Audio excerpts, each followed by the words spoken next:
Hey guys, Whitney here. Welcome to another episode of the Ash Wealth Show. Today we're going to talk about how to prepare to pass on your assets. Now, this is not a high-tech conversation, so we're not going to get into tactics. Rather, we're going to stay up high at the objective and strategy level. So if you're joining today thinking we're going to talk about DSTs, opportunity zones, deferred sales trust, and the like, no, we're actually going to talk about all those things that that are more at the objective and strategy level that maybe you have or have not addressed. All right, but let's first, if you don't know me, my name is Whitney. I am the founder of Ash Wealth, and this is me, my crazy crew. This is the whole reason why I invest in real estate. It's so I can enjoy traveling the world and spending time with family and friends, exploring, as my friend Amy Dickerson says, life's an adventure, and I want to ride all of the rides. And actually, I botched that. Life it is an amusement park, and I want to ride all the rides. All right. But so we actually I started off real estate investing in 2002. Fast forward today, my husband and I, we have over 6,500 residential units, 2,200 self-storage units, a myriad of other assets and businesses under our name. Now, all of that is the tip of the iceberg, right? There's a whole 20-year journey, a lot of twists and turns and obstacles, which is what I help my clients do here at Ash Wealth, is shorten their path to getting results like this. So you should be able to stand on the shoulders of giants, and not the shortest distance between 2 points is not a straight line. It's when you fold the paper in half and you collapse time. That's what I show people how to do here. And really, it's not the numbers you're after. What you're probably after is the results, which is how to have 100% control and choice on how you spend your time. And that is my mission in life, is to show you how to do that. And if you hit financial freedom along the way, more power to you. Now, today's topic, let's dive in. Okay, how to pass on your assets. Okay, so what we're going to go over here is just, again, a very 30,000-foot view of what your asset transfer plan should look like. Again, this isn't tactics. We're not talking about offshore accounts and elaborate trusts or anything like that. Really, we're talking about all those like nuts and bolts, those key things that get missed, that erode estates as they pass from person to person upon somebody's death. Unfortunately, I had to learn this the hard way. I have had the unfortunate or unique opportunity to settle 5 estates so far in my life. Some trusts, as a revocable trust, an irrevocable trust, and a few wills. And there's all these like kind of twists that have happened in there. And if anybody has attended any of my talks with Bigger Pockets, you know that in all this asset transfer that has happened in my life, it's not always positive. Sometimes you end up owing money. And my family's estates, as they've passed, have lost over $750,000.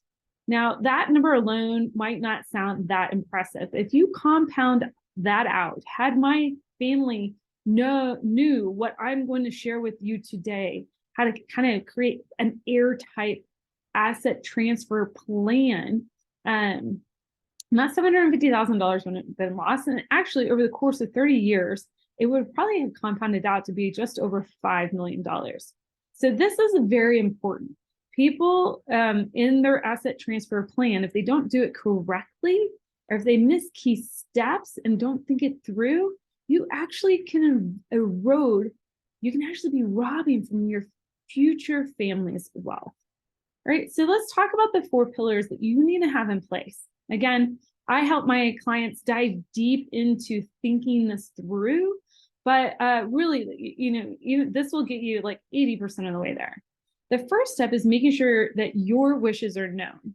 Okay, now I'm not a lawyer, I'm not a CPA, I'm not a financial advisor. I am somebody who's been through the ringer on this and seen all of this in firsthand action. So, first of all, make sure you have, you're making your wishes known on how you want your estate to be handled, either through a living trust that has a pour over will a living will and powers of attorney attached to it. Okay, especially important to have a living trust if you have minor children, or if that doesn't apply to you, talk to somebody about setting up a will. Okay, but really these two documents are what is going to be the backbone of making your wishes known to legal entities. There's a lot of other work to do here.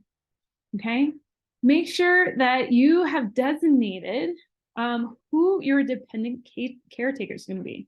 So think about kids, think about family members that you take care of, think about pets.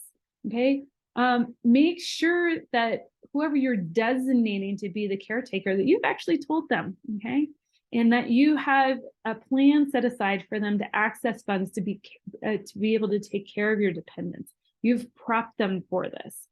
Okay.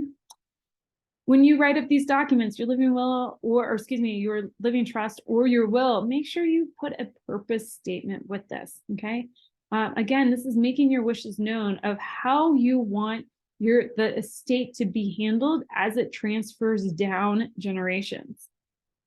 Now, on a more tactical point, make sure you sign all these documents, these original documents, in blue ink, so people can tell the original from a copy. Okay, you make sure that these documents are actually executed. Like with wills, you have to potentially notarize them. With living trust, there might be part of it you have to notarize as well.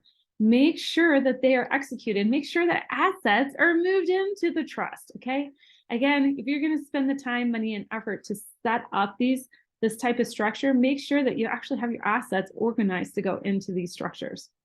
Make sure that these original documents are not only signed, they're executed, they're in a safe place, and that your executor or trustee, whoever's going to be handling the documents upon your death, knows how to access them.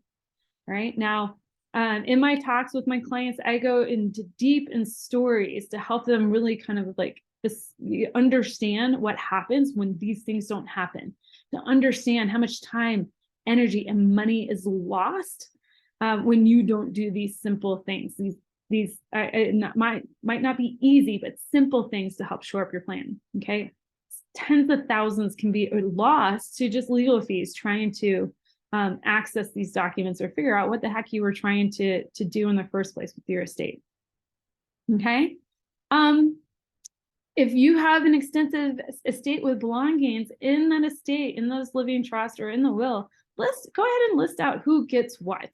Okay, you can always change your mind. You can always update that document, but make sure settle any future arguments now. List who gets what. Okay, and if somebody's going to be really upset by that, by your wishes, maybe write a personal letter and include it. Maybe you can put it in a nice little envelope, seal it, and include it with your documents. That way your executor can give that letter to them so they understand why that decision was made the way it was. That can save not only a ton of heartache, it can keep families together in a time of crisis, but also it can keep people from eroding the estate in order to settle out battles. I've seen in my experience alone, $20,000-$30,000 eroded just over legal battles within the estate. But more importantly, know that while you're living, you can always change your mind. You can update this material. Nothing's final until you pass away. Okay. Number 2 in your transfer plan, you should be thinking about how assets are being secured. Okay. So this isn't your executor or your trustees, monkey to handle. This should be your monkey to handle.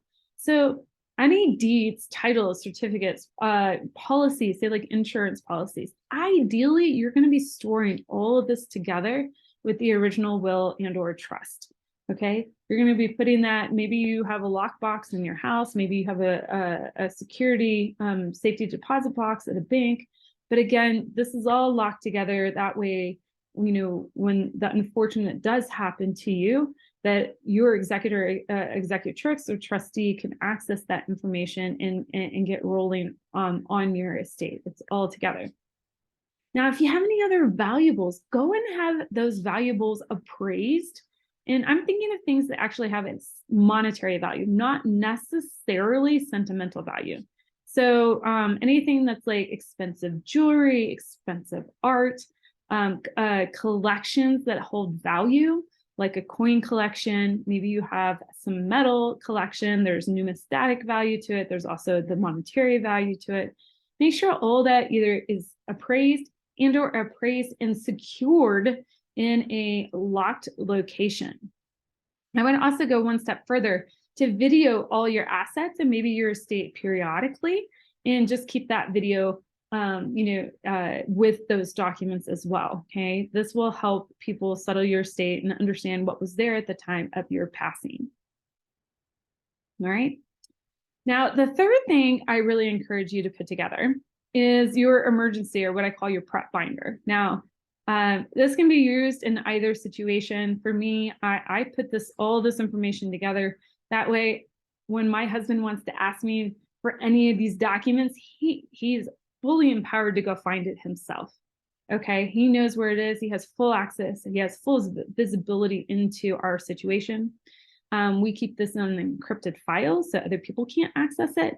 But you might want to think about creating a kind of a prep binder with all this information in there.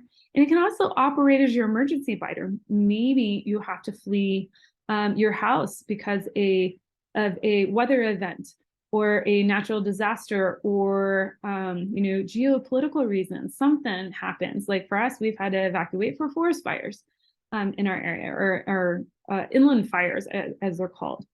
But anyways, this binder should list out, all your account info, beneficiary info, bank account info, insurance accounts, loans, mortgages, credit cards, and investments. Everything in your financial situation. Okay, you don't have to include full account numbers. If you're scared of somebody getting hold of this document and accessing what you have, just know you don't have to put the full account number there. You can leave some mystery behind it.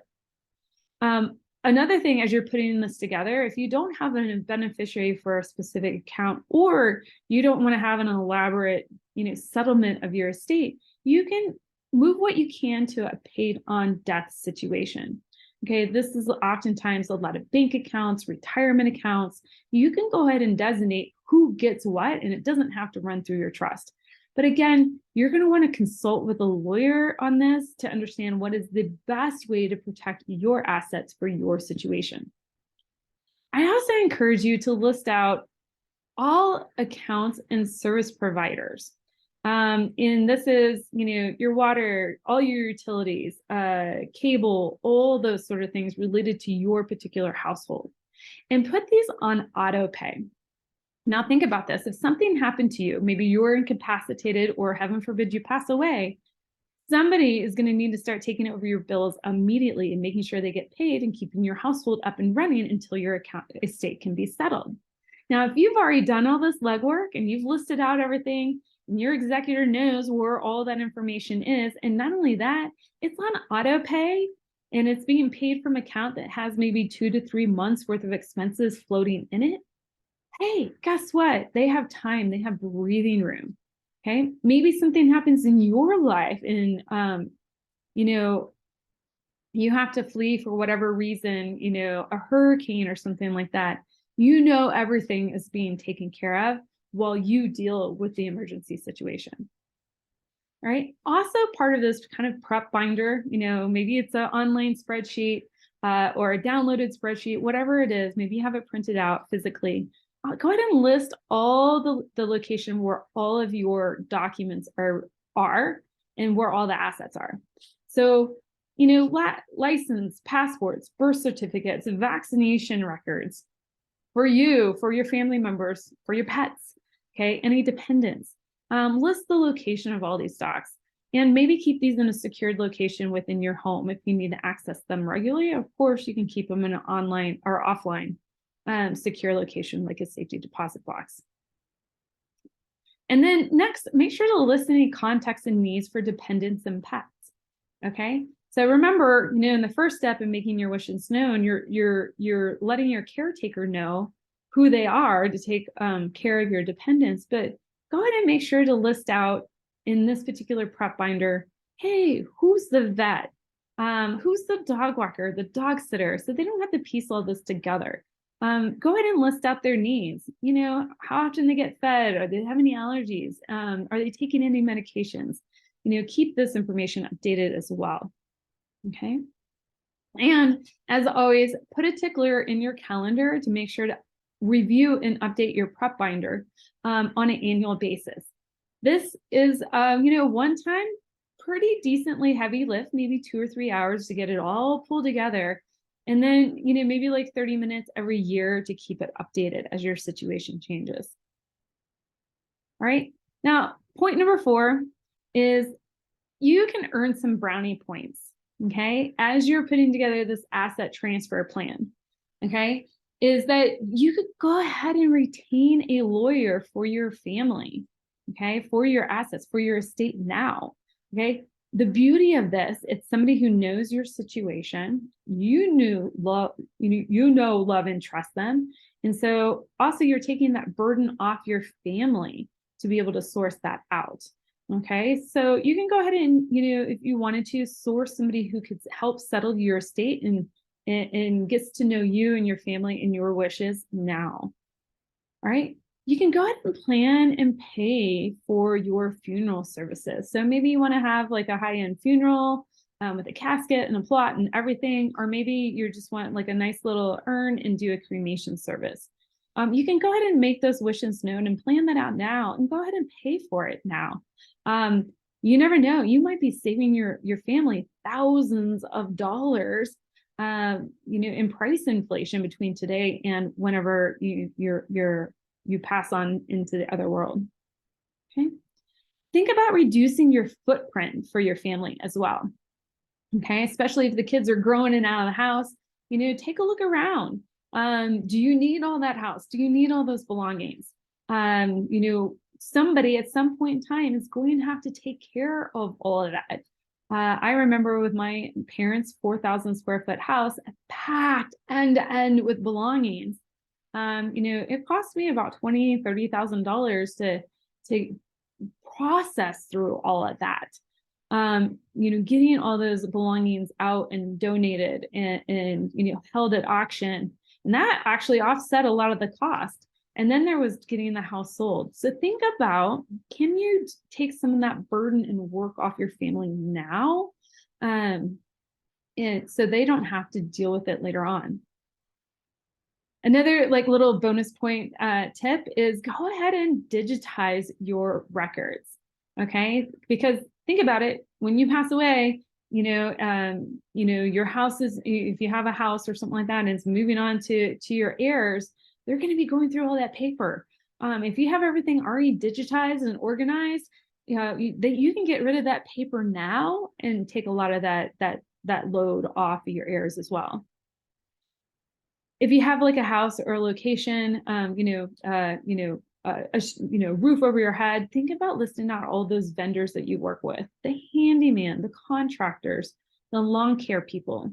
Because just because when you pass away doesn't mean that the care of that property goes away. No, actually, until the estate can get settled, which sometimes can take 2 to 6 months, your bills are going to need to be paid, and the property is going to need to be kept in repair and taken care of until everything can get settled. So if you can list out those people that you've used that know, love, and trust you, or that love, and trust, this is going to be beneficial for your heirs.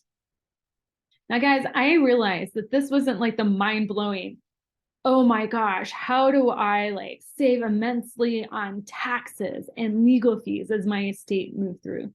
But I can safely tell you, in settling some of the estates, if my family, before the estate passed on, had taken care to do these things, it safely could have saved the estate probably $100,000 to $200,000 collectively, minimally. And that there's other things that I dive into that are kind of bigger ticket items too that I share with my clients. But even here, this can be a huge amount of not only time savings, emotional savings, but also expense savings. Okay, if you can do this for your family. I also call these 4 steps the I love you plan. Okay, so again, If you are wanting to learn more about this topic, dive deeper, understand how all these little tidbits and hacks that I share on the Ashwell Show apply to your personal situation, this is your invitation to take massive action and apply to the Investor Accelerator Empire program. Simply visit Ashwell, scroll down to the middle of the page, and hit the Investor Accelerator Empire program. Again, what I've shared with you today is just the tip of the iceberg of those things that I share with my community. I look forward to seeing you there.